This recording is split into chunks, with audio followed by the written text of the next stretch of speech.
Olá, pessoal. Sou a professora Aparecida Colares, da disciplina Fundamentos Psicológicos da Educação. Sejam muito bem-vindos à nossa quarta aula. Eu espero que estejam aproveitando o máximo, que a disciplina tem ofertado. Hoje eu vou abrir nossa aula com um dos magníficos fragmentos que lerei para vocês do livro de Gabriel Garcia Marques, Histórias para Contar. Esse livro que está aqui nas minhas mãos, eu vou ler, eu não vou pôr em nenhuma situação, vou fazer uma breve contação. Ele é um livro que me é muito caro, muito querido, e que nesse livro Gabriel, ele conta a trajetória de vida dele no espaço educativo, em todos os conflitos que ele vivencia em sua juventude.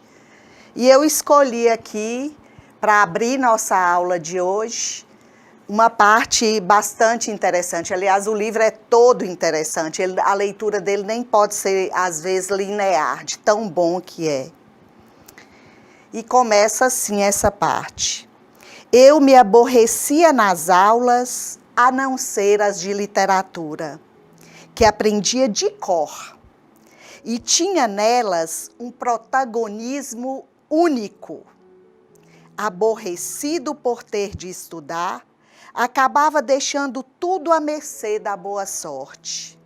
Tinha um instinto próprio para pressentir os pontos álgidos de cada matéria e quase adivinhar aqueles que mais interessavam aos professores e não estudar o resto.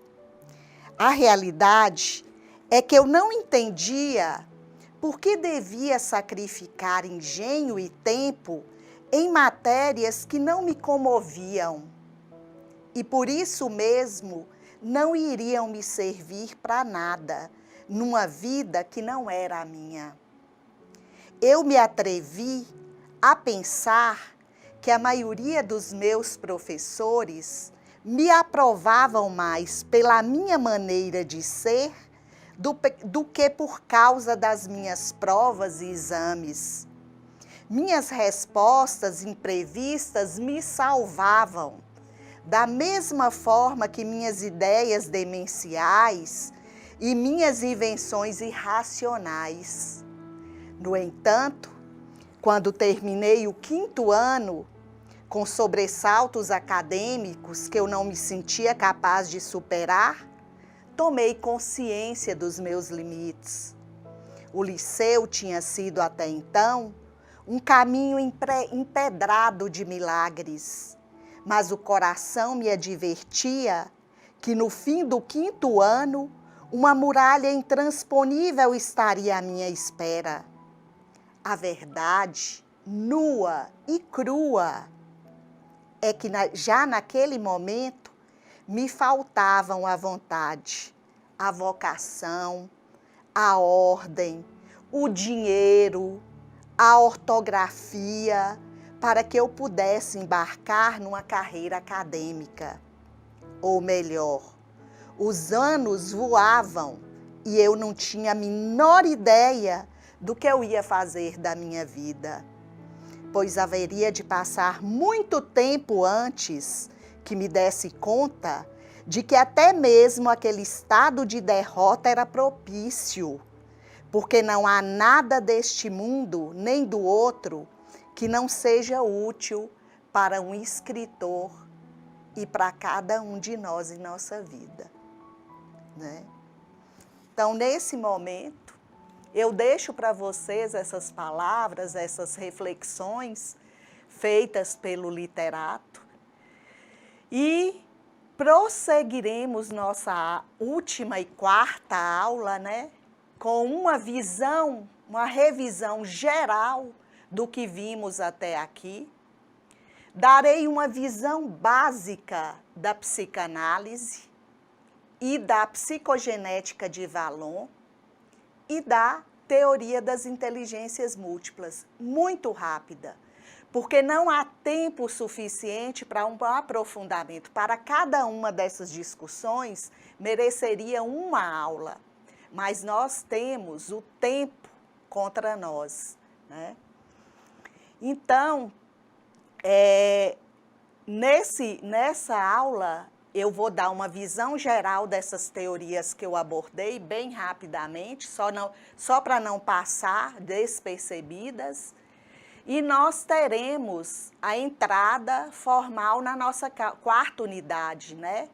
Que trataremos as teorias psicológicas e suas influências nos modelos pedagógicos do ensino-aprendizagem em EPT, a adolescência, no caso, a própria juventude, o perfil do jovem atendido na EPT, e iniciaremos com uma revisão geral da nossa última aula.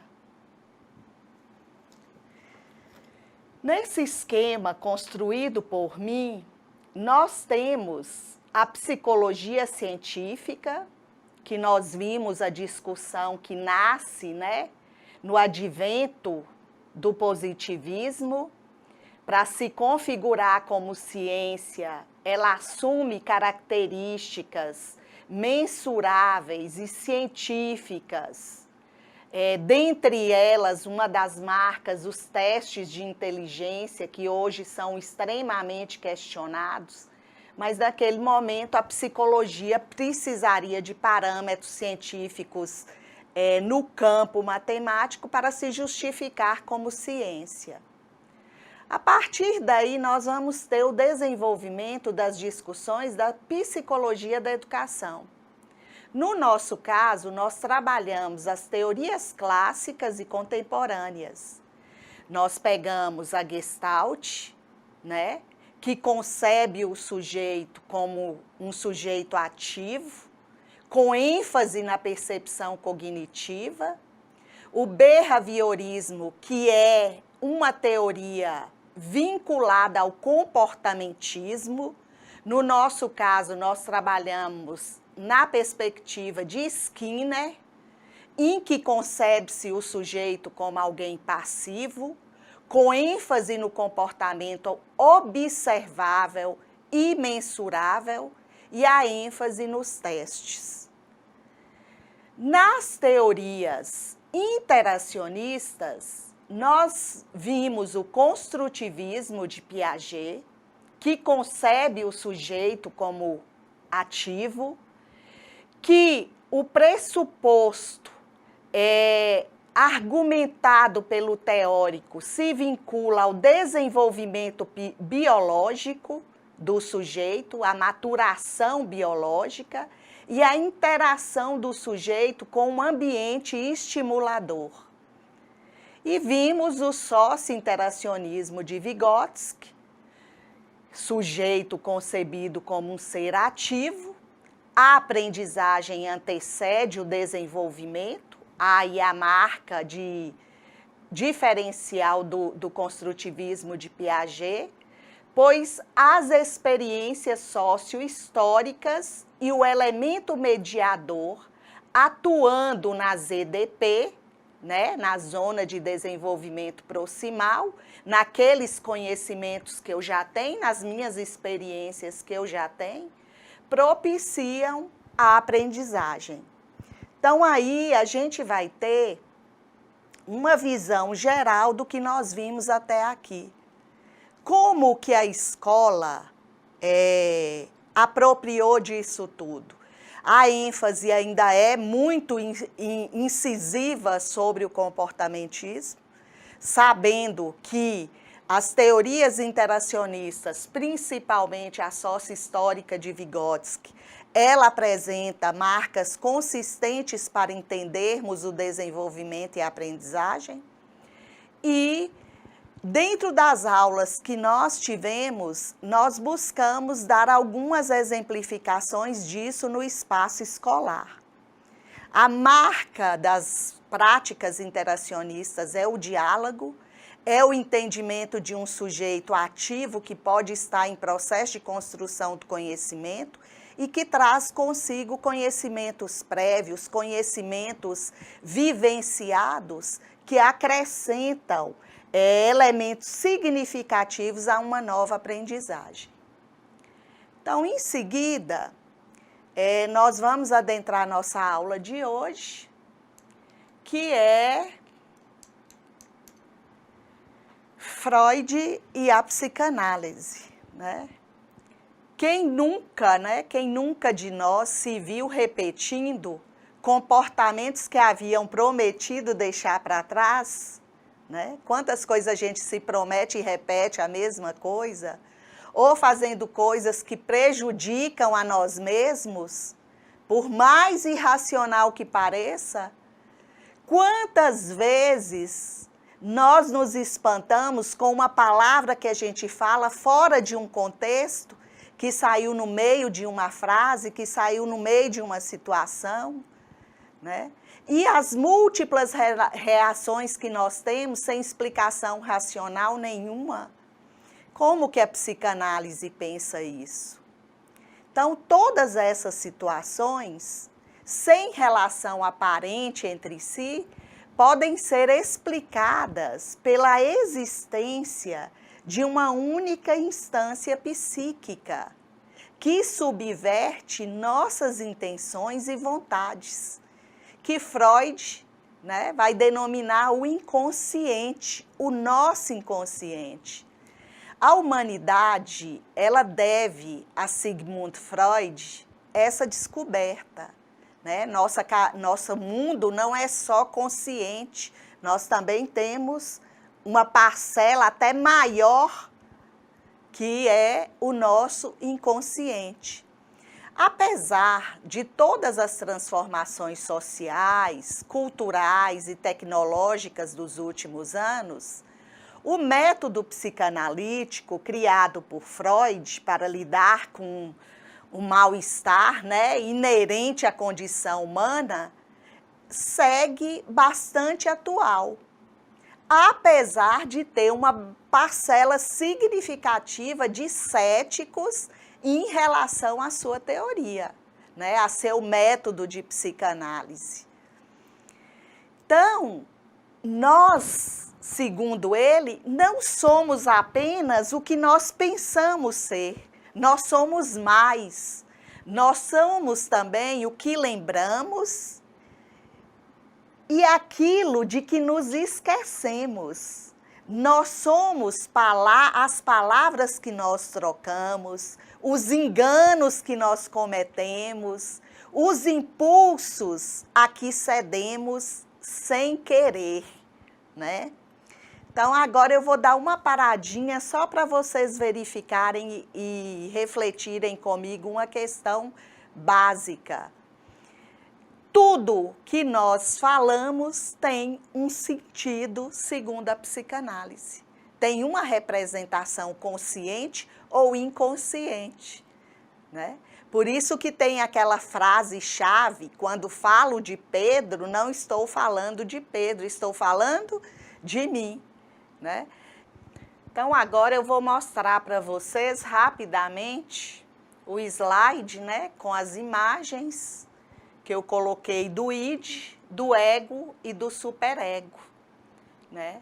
Instinto, a realidade e a moral, né? Então, aí nós temos as 3 estruturas colocadas por Freud e que agora eu farei a explicação de cada uma delas para vocês. Então, qual o papel do id, do ego e do superego no desenvolvimento do homem enquanto ser social? Segundo Freud, a personalidade de cada um de nós, ela é determinada pelas relações que foram estabelecidas entre o id, o ego e o superego. No caso, os nossos instintos, a realidade e a moralidade. Os 3 componentes básicos estruturais da nossa psique. Então, aí, para ele, a nossa psique é estruturada por esses 3 por essas três estruturas. O id é a parte original, a partir do qual, posteriormente, se desenvolvem as outras duas, o ego e o superego.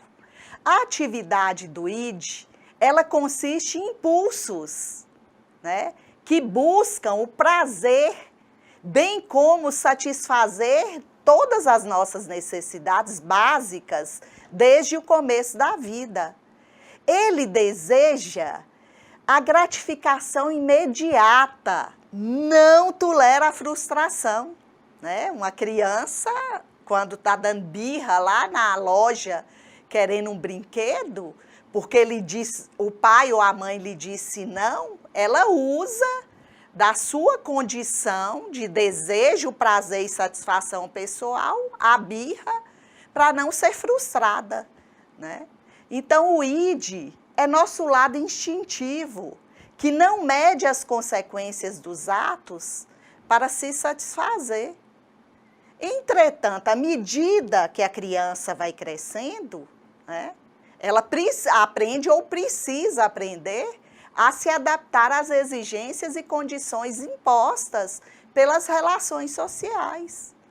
Pois nem tudo que nós desejamos, nós conseguimos.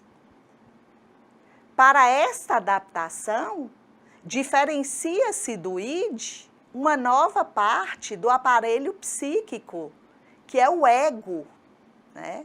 Que terá como principal função agir como intermediário entre o id e o mundo externo. É o ego que aprende a controlar os impulsos, que decide se esses podem ser satisfeitos imediatamente, ou se podem ser mais tarde, ou se nunca, se irão prejudicar a mim, ao outro, né, ao ambiente, a alguma coisa, ao animal. À medida que se continua a desenvolver, a criança, ela descobre que existem normas e regras estabelecidas pelo meio e que se repetem com muita frequência, né? Essas normas acabam se incorporando à nossa estrutura psíquica, que vai constituir o nosso superego, né? O que o superego representa para essa resposta imediata? Uma grande questão moral. Tá certo? Tá errado? Né? Diante de várias situações que exigem uma tomada de decisão, que dependendo da educação que nós recebemos, acaba por se transformar no impulso de censurar tudo, de censurar todos, de julgar, né? Principalmente a nós mesmos. O superego é a parte de nossa estrutura que nos reprime, nos censura, funcionando como travão de impulsividade, né? Ou seja, ele é o oposto absoluto do id.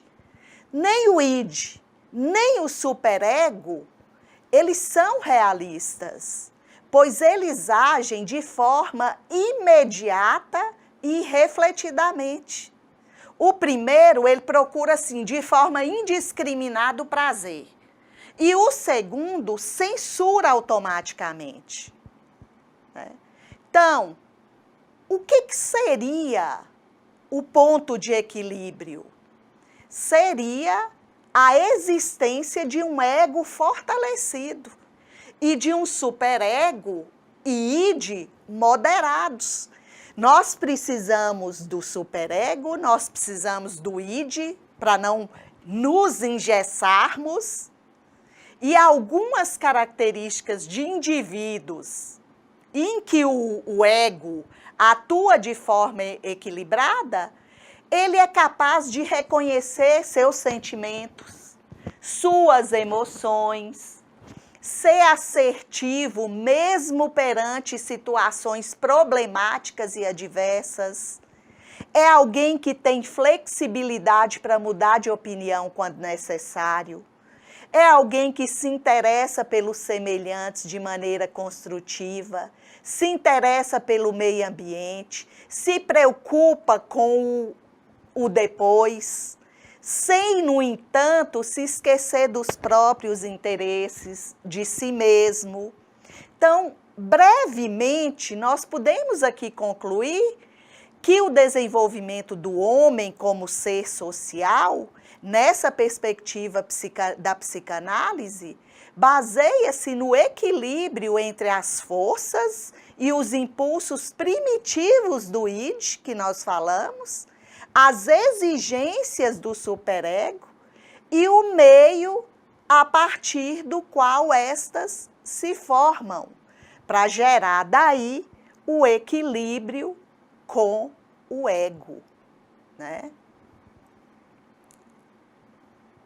Em seguida, eu quero que vocês observem essa imagem, né? Ela é bastante divulgada, de que nossa consciência, ela é o mínimo que aparece, né? A maioria da nossa estrutura psíquica, ela se localiza no nosso inconsciente. Nós temos o ego, que é nossa pré-consciência, que vai ativar nossa consciência, e nós vamos ter no nosso inconsciente o superego, o id e parte do ego, né? Então, vocês vão ver que nosso inconsciente, ele tem uma imensidão de reservas das nossas experiências, de tudo que nós vivenciamos desde criança até hoje, e ali nós temos guardados uma infinidade de coisas e de informações que muitas vezes a nossa consciência não ativa. Ou quando ativa, a gente não sabe de onde veio, né?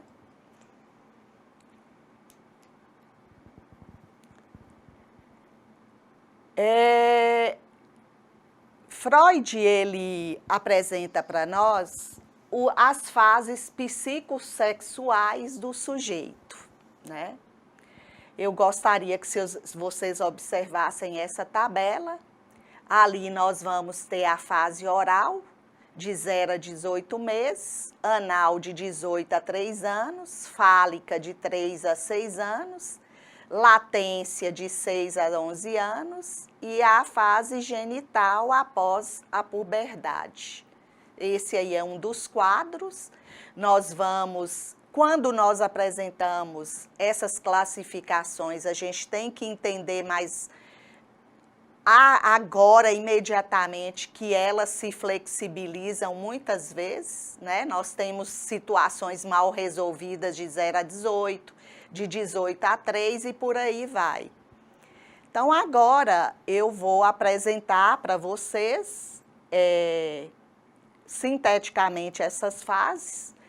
No nosso caderno didático está no capítulo 9, né, na unidade 9, eu falo capítulo, mas a estrutura do nosso caderno didático. No livro Psicologias de Anna Bock também tem, né, um material muito interessante. Então, aí nós temos uma visão geral desses estágios ou fases, né, ou chamar de fases do desenvolvimento sexual. Os níveis etários aproximados, como eu já falei, né, para cada etapa, e o conflito primário confrontado em cada etapa. A tabela lá mostra para vocês.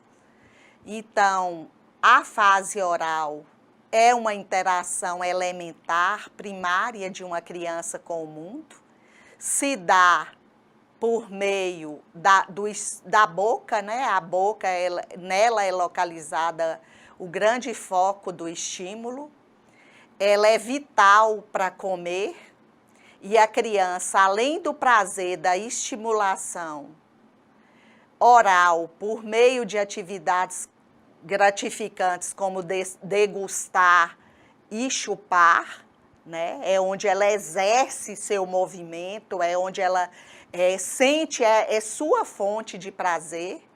Se esta necessidade ela não é satisfeita, a criança pode desenvolver uma fixação oral mais tarde na vida, né?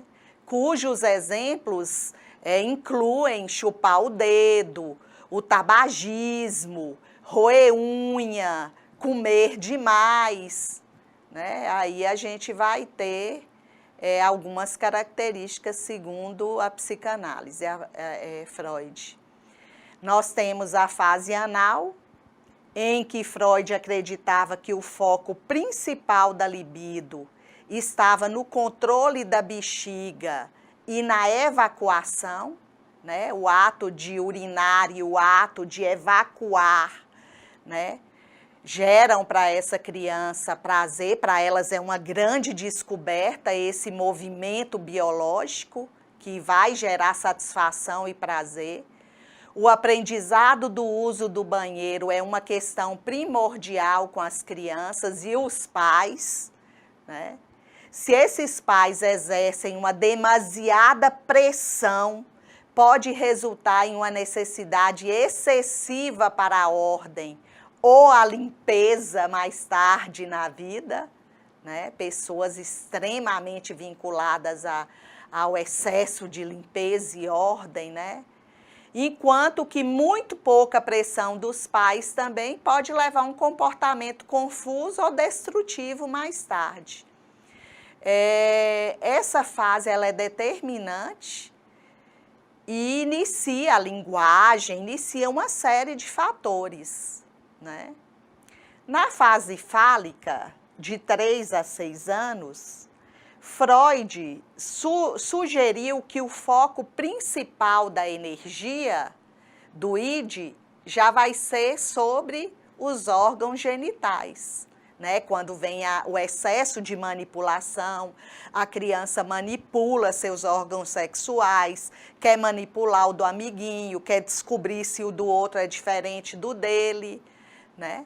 Então, a experiência do menino é vinculada a uma experiência do complexo de Édipo, né? Ele ama a mãe dele, a mãe é intocável, o pai não pode encostar na mãe, e a menina, o complexo de Eletra, né? Aí a mãe não pode encostar no pai, o pai é a fonte de toda a referência da menina, né?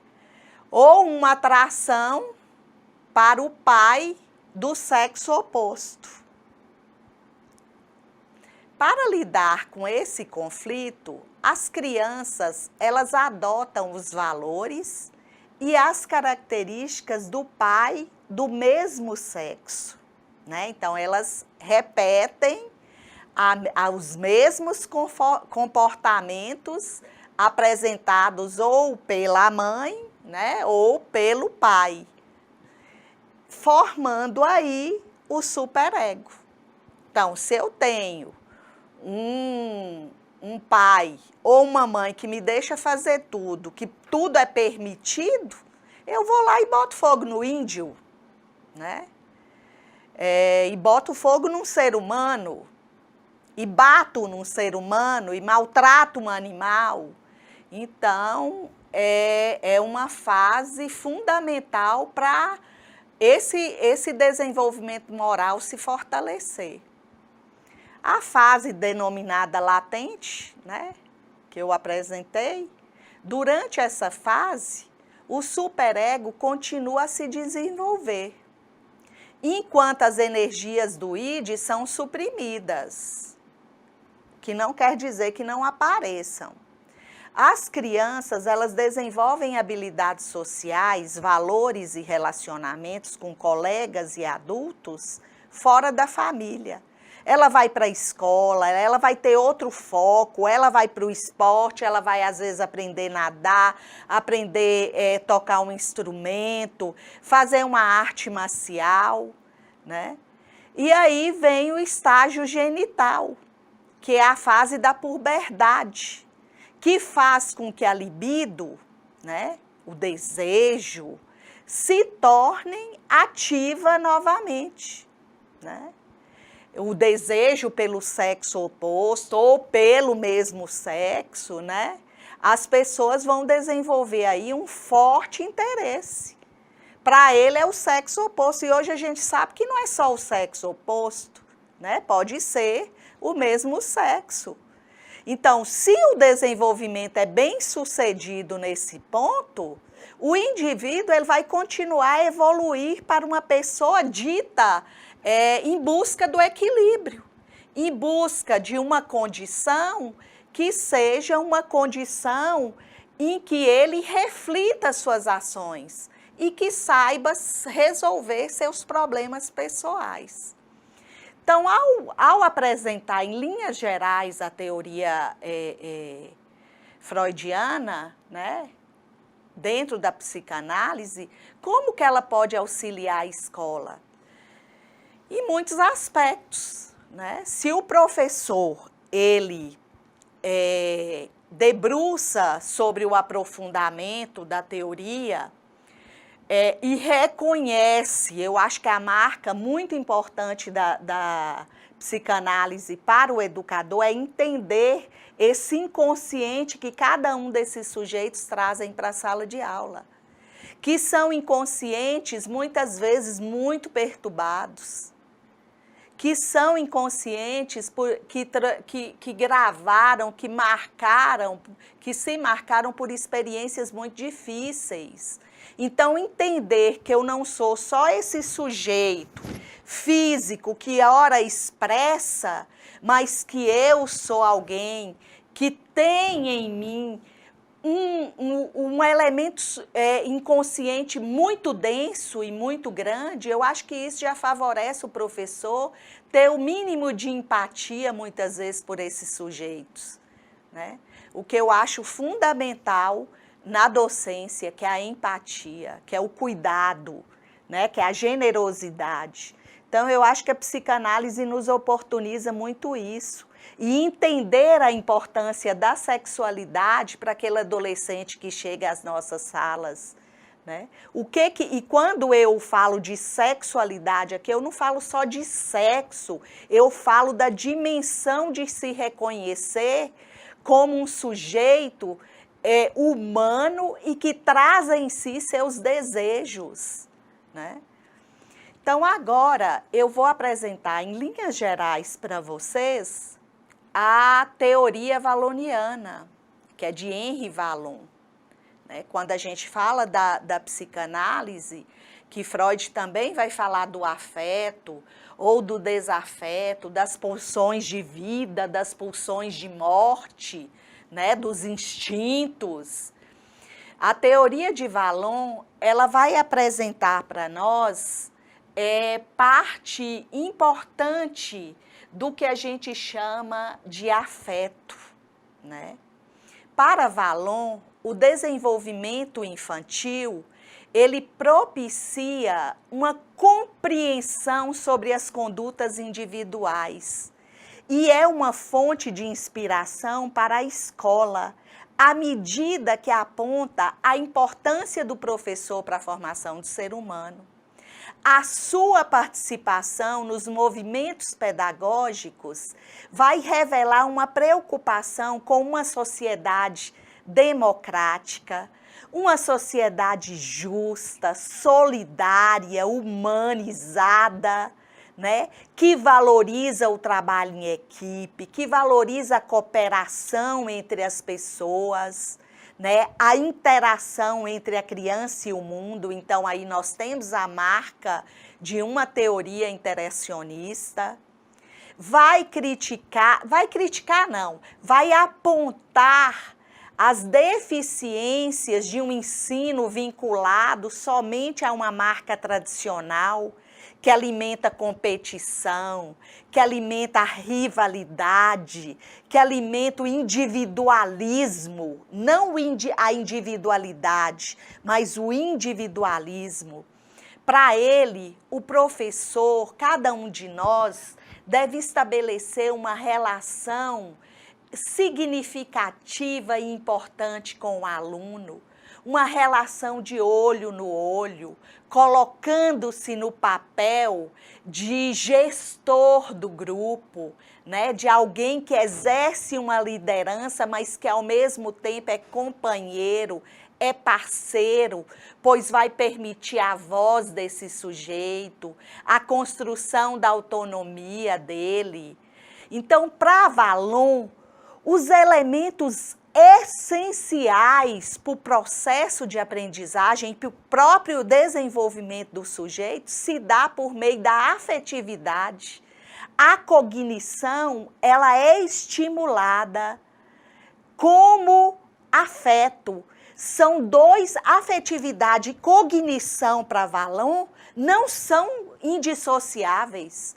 Eles caminham interligados. Para eu apropriar do conhecimento, para vocês assistirem minha aula e se sentirem acolhidos nessa discussão, primeiro, vocês têm que sentir por parte de mim afeto na questão colocada por Vallon, né?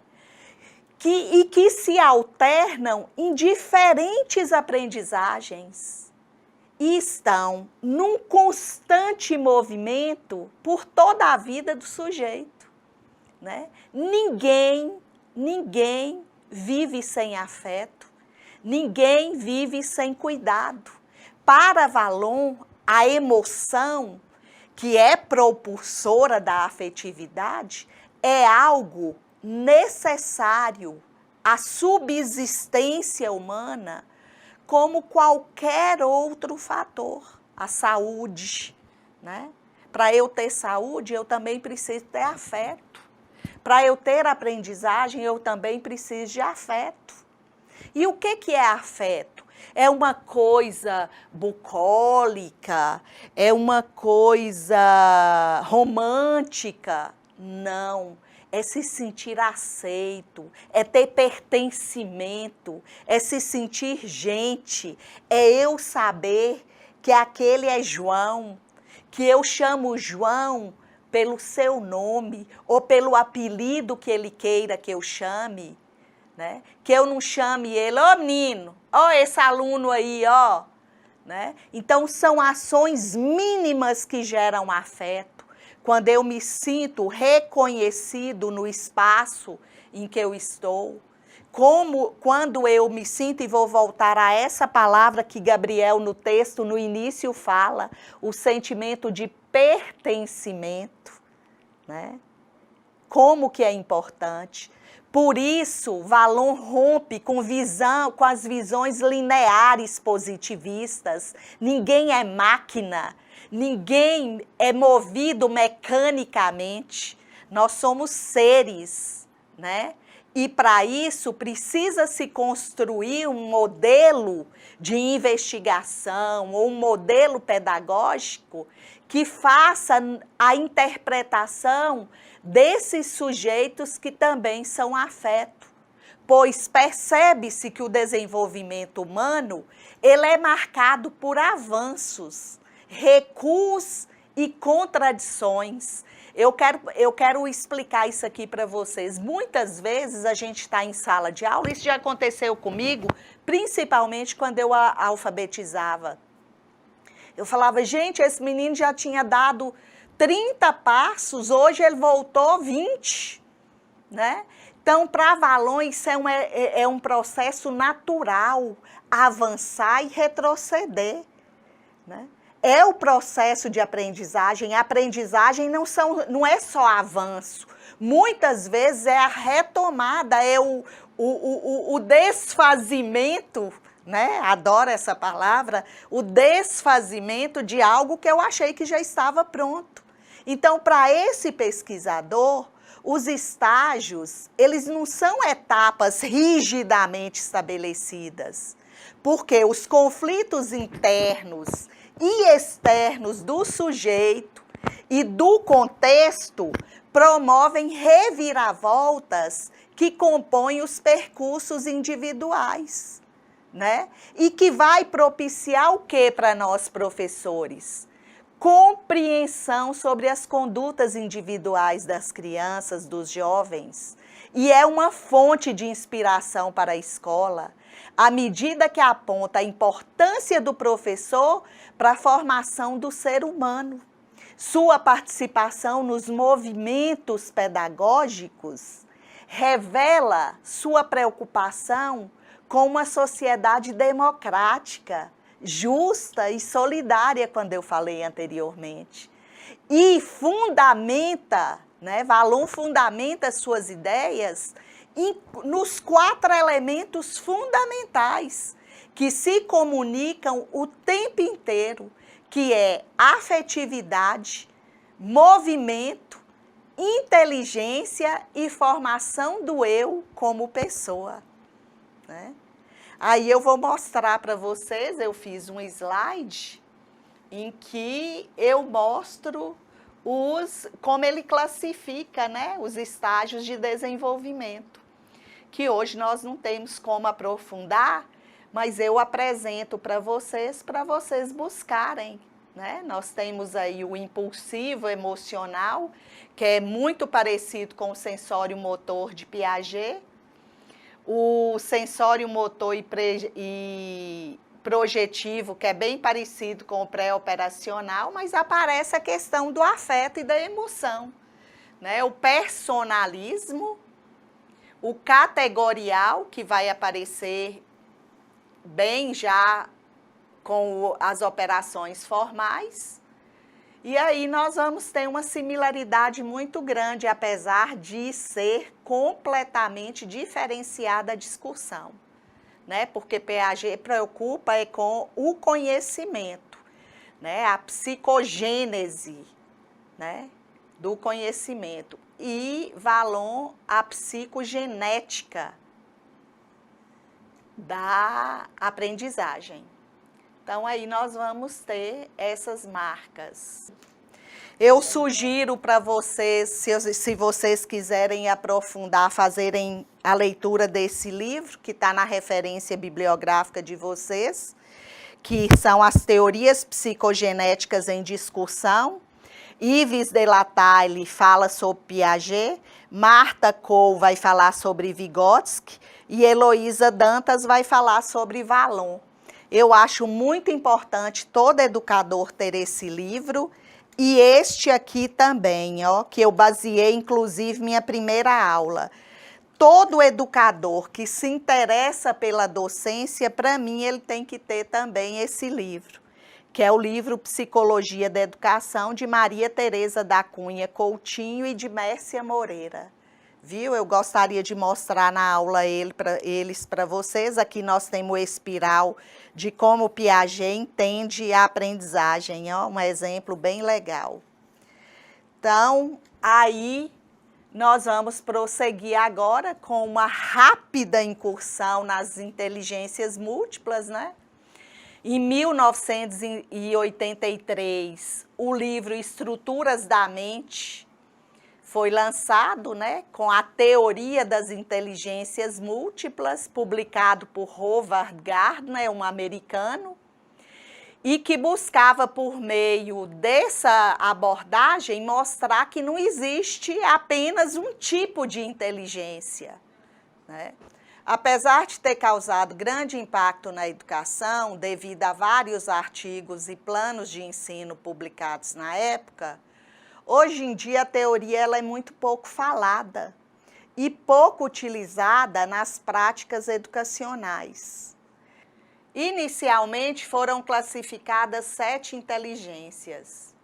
Com o tempo foram agregadas mais 2, contando-se 9 tipos de inteligências: a linguística, lógico-matemática, musical, espacial, corporal sinestésica, intrapessoal, interpessoal, naturalista e existencial, que foram as 2 últimas, que ainda não foi confirmada por Gardner como uma inteligência.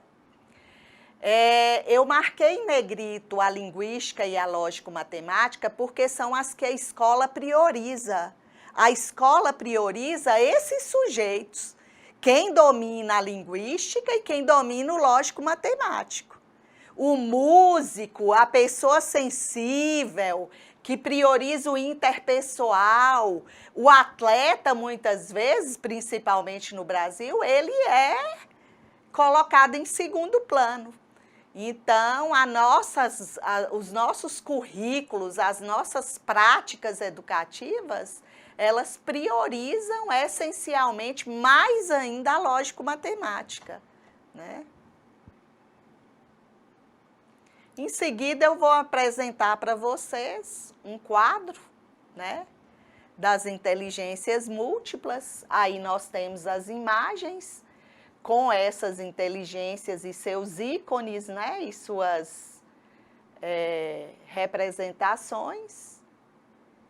E é mais uma teoria que eu sugiro a quem tenha interesse aprofundar, porque vale a pena aprofundar, né? Então, agora, nós vamos entrar na nossa quarta unidade, finalizando a nossa aula de hoje, já com a discussão sobre o perfil do jovem, né, atendido na EPT. E eu faço várias perguntas, né? De qual jovem estamos falando? Dos jovens da periferia urbana? Que são a sua grande maioria assassinados ou sofrem com toda a violência, dos jovens do campo, relegados, distantes, escolas do campo fechando, né, tornando os espaços de educação cada vez mais difíceis, dos jovens dos movimentos sociais, perseguidos, como se lutassem por algo que não tivessem direito, a terra, a moradia, a educação, a saúde, né? Dos jovens dos condomínios populares, né? Aqueles condomínios acoplados com espaços mínimos e com famílias numerosas, dos jovens trabalhadores, né, filhos de trabalhadores, dos jovens com deficiência, dos jovens da classe média, muitos nos seus condomínios fechados, né? De qual jovem nós estamos falando? Esses são os jovens da EPT, são todos esses, ou pelo menos deveria ser, né? E aí, nós temos uma juventude diferenciada, que nós verificamos anteriormente, né? E uma juventude que é um sujeito histórico, cada um deles, de onde venha e de onde seja.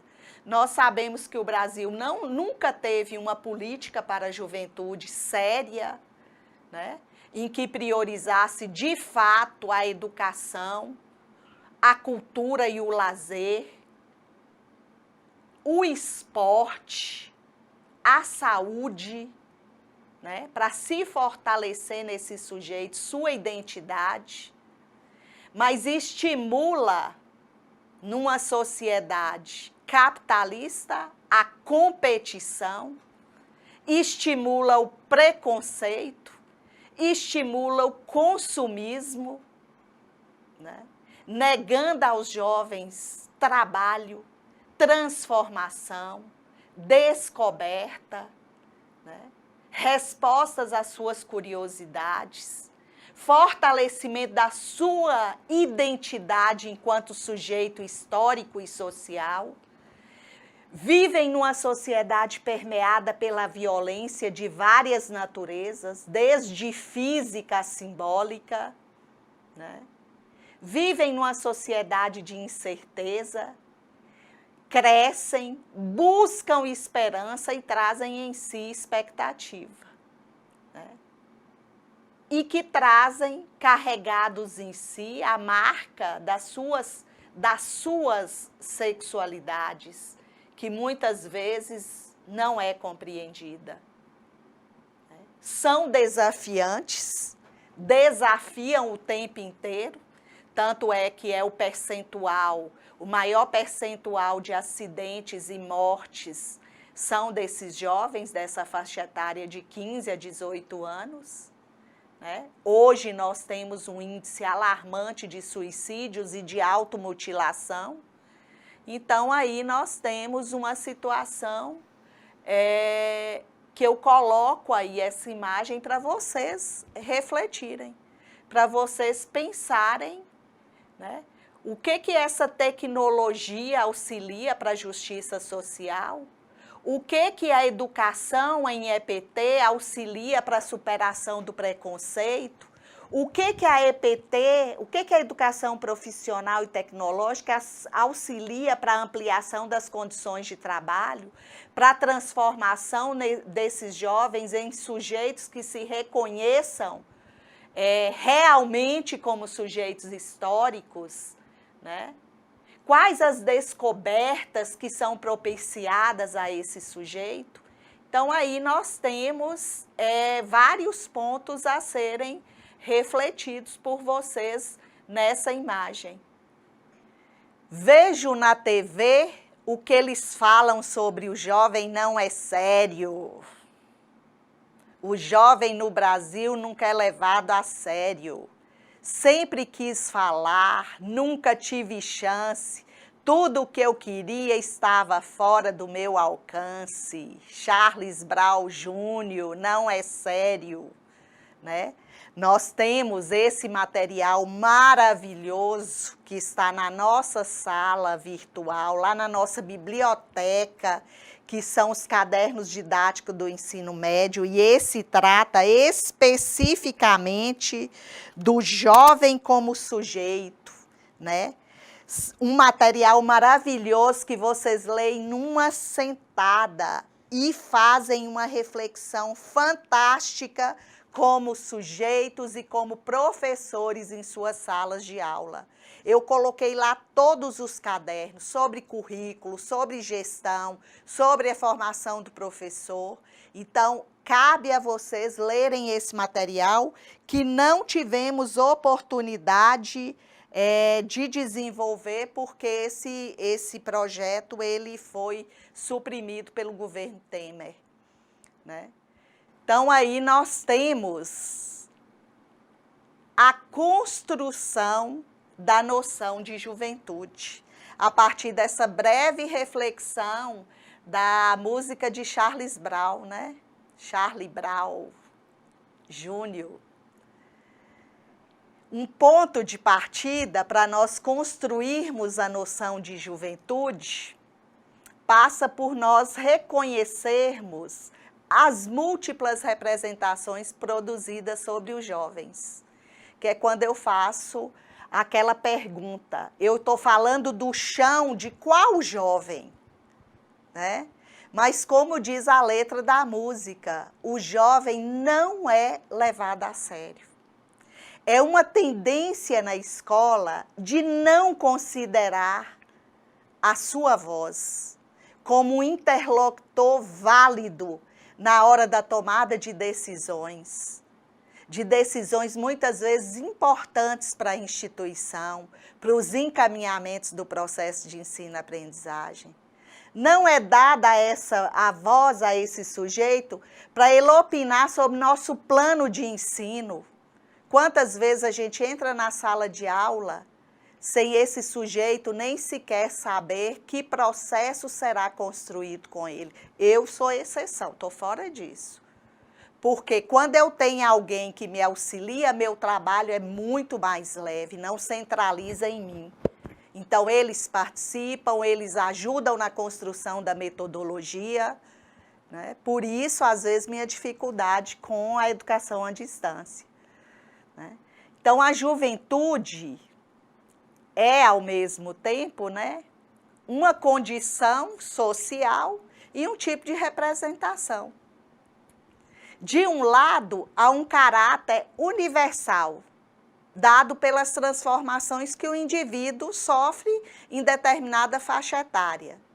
E de outro, as diferentes construções históricas e sociais relacionadas a esse tempo e a esse ciclo de vida, né? De qual jovem nós falamos?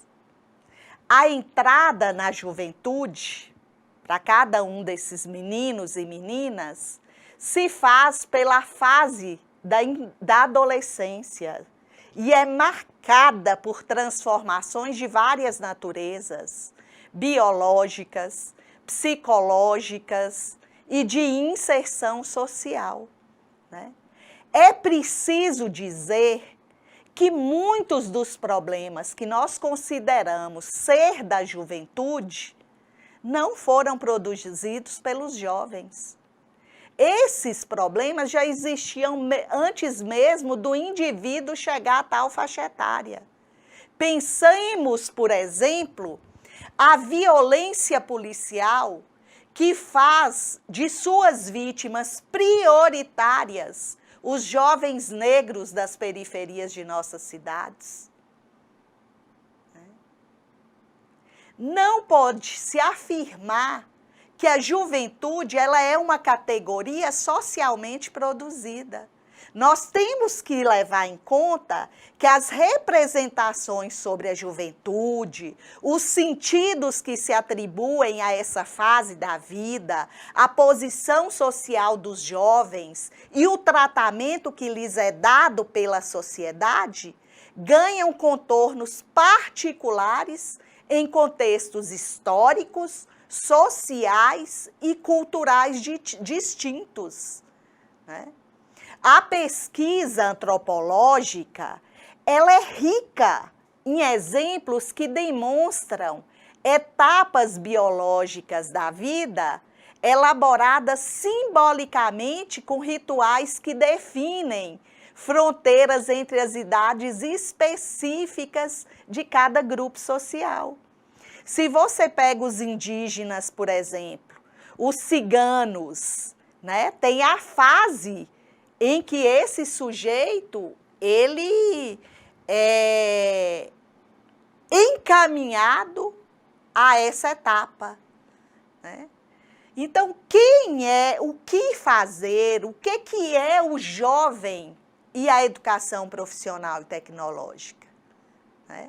Primeira coisa que nós temos compromisso, eu e vocês, eu já estou finalizando, mas vou continuar na luta, e vocês, é a necessária ruptura de uma formação dualista, para que os jovens da classe trabalhadora não sejam escravizados, para que esses jovens sejam preparados, formados para o mundo do trabalho e não somente atender o mercado, um mercado consumista, competitivo, discriminador, né?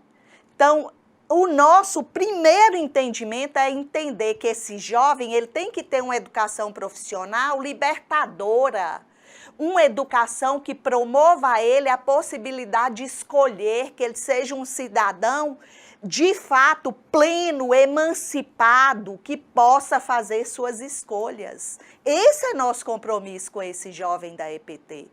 Não é chegar em sala de aula e reproduzir um modelo comportamentista, uma avaliação excludente, mas promover a interação, a discussão com esses jovens, entendendo-os como sujeitos históricos e sociais, né? Então, a relação do jovem com o mundo do trabalho, nós sabemos que ela não se estabelece de forma igualitária. Pelas perguntas e por tipo de jovem que eu coloquei ali, vocês sabem o que eu estou dizendo e claramente, e nem se resume à dimensão de necessidade. Para alguns jovens, o período da juventude é um tempo de preparação, de cobrança, de exigência. As primeiras experiências com o mundo do trabalho vai se dar por meio de estágios, cursos de formação profissional, podendo, né, estabelecer a dita inserção no mercado de trabalho, né? Por outro lado, para muitos jovens, a entrada imediata e precoce no trabalho, ela é a única alternativa. Fazer bico, ajudar na obra, né? Nós podemos dizer que os jovens, eles se inserem no mundo do trabalho por caminhos e por motivos diversos. E nós precisamos dar significados distintos. Então, agora, eu vou apresentar para vocês as teorias psicológicas e suas influências nos modelos metodológicos de ensino-aprendizagem em IPT, né? E a minha primeira pergunta é: como a psicologia da educação pode contribuir para a formação profissional dos jovens? Como? Me respondam. Então, eu quero saber a seguinte pergunta quando a gente trata dessas influências, né, dessas teorias na ação docente. Como a psicologia da educação, ela pode contribuir para a formação profissional dos jovens? Eu coloquei em caixa alta, em letra em negrito, conhecer a si mesmo. Esse é o primeiro caminho para o professor ser professor. Um professor que não conhece a si mesmo, que não lembra da sua adolescência, que não lembra das suas dificuldades como aluno, que não lembra do seu processo, que não rememora e não ativa seu subconsciente, buscando respostas e se colocando no lugar do aluno, dificilmente ele sobrevive na docência. Quando sobrevive, ele sobrevive doente, triste, apático, fazendo algo que não lhe encanta, que não lhe agrada, né? Então, a primeira coisa eu remeto a Sócrates, né? A necessidade de conhecer a si mesmo. E a necessidade, a Sócrates, de novo, a reconhecer que você nada sabe, que você está em processo permanente de aprendizagem, né? Então, o primeiro ponto que eu apresento, essas teorias apresentam ao professor um conhecimento sobre as discussões entre desenvolvimento e aprendizagem, possibilitando ao docente efetivar escolhas metodológicas mais conscientes. Por quê? Ele vai parar de seguir modelos com propostas prontas. Ele vai partir para o dialógico com seus alunos e construir possibilidades metodológicas que visem a construção do conhecimento. É para isso que Vygotsky nos apresenta todo aquele referencial. É para isso que Piaget nos apresenta, que Vallon nos apresenta. O próprio Skinner, a própria Gestalt também, porém numa vertente inovada, né? Segundo, entender que o interacionismo é uma saída metodológica, pois reconhece os sujeitos como um ser ativo, pensante, em relação com o mundo e aos objetos de conhecimento. Terceiro, ampliar o nosso conhecimento acerca das matrizes teóricas que sustentam nossa atividade pedagógica, como a avaliação, a relação professor-aluno. Quarto, entender o sujeito, a aprendizagem, as fases e suas características. O que vai possibilitar você, professor, a você que pretende ser professor, a análise e a reflexão das suas próprias verdades, né? Para ser um modelo didático, ser pensada na base teórica que você acredita, que você saiba por que você faz o que você faz, né? Aí vem o próximo, compreender as diferenças e as dificuldades de aprendizagem, bem como as nossas próprias dificuldades, que são muitas, né? Próximo, reconhecer os sujeitos como seres complexos e diferenciados. Teste de QI nunca mediu nada, a não ser para discriminar, né? Tornar a escola seletiva e elitista. Considerar o trabalho docente a partir das experiências de vida dos sujeitos, suas características psicológicas e socioculturais, buscando assim uma ação pedagógica realmente significativa. Contribuição e compreensão do processo de ensino-aprendizagem referente à criança, ao jovem, ao velho, ao adulto, considerando o desenvolvimento, a faixa etária e os aspectos psicossociais e cognitivos. Além de tudo, o campo da psicologia da educação nos possibilita ser mais compreensivos de nós mesmos e do outro, né? Então, nós temos uma enormidade de contribuições dessas teorias que nós vimos para o nosso fazer. Então, nesse momento, hoje nós iniciamos, né, nossa aula com o texto de Gabriel Garcia Marques e nós não poderíamos deixar de fechar esse momento com outro fragmento dele, muito interessante, né, sobre a sua história de vida e o seu processo de jovem dentro da educação, né, dentro da escola. E aí eu gostaria que mais uma vez vocês me permitissem fazer a leitura no livro, porque seria tão sem graça ler fora do livro, né? Então vamos.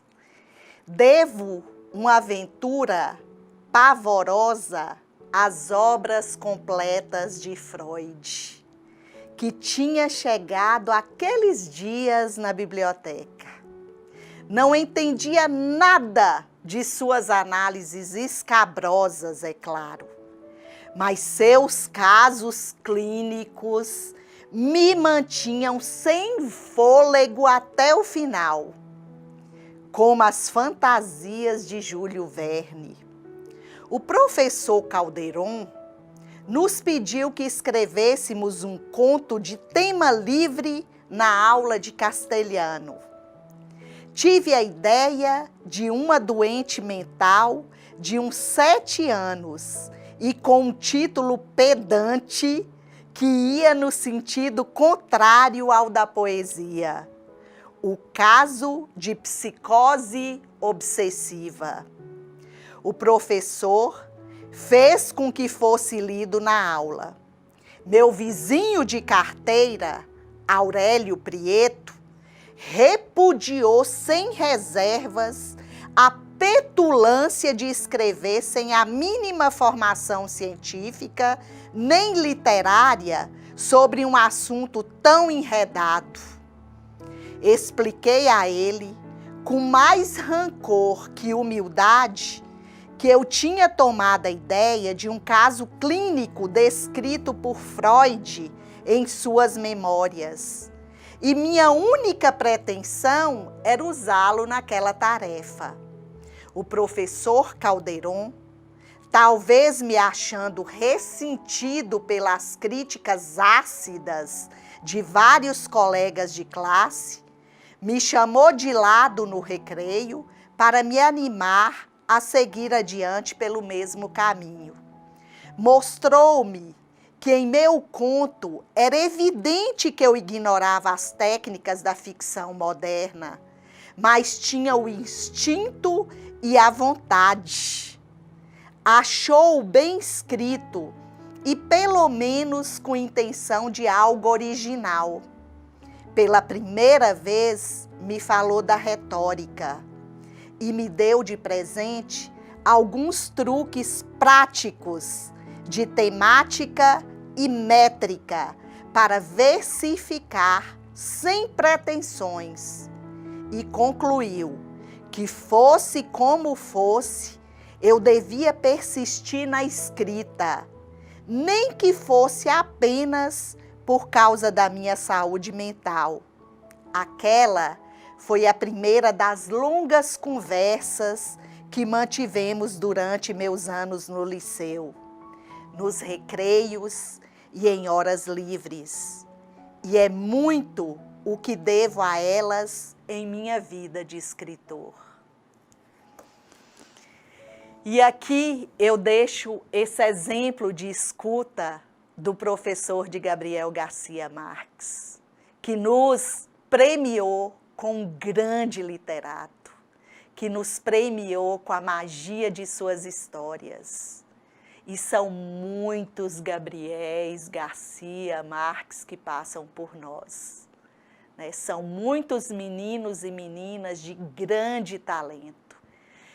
Então, nesse momento, eu queria me despedir de vocês, agradecer a atenção, agradecer a cada hora que vocês pararam, né, para me ouvir e dizer que foi muito edificante estar com vocês nesse processo.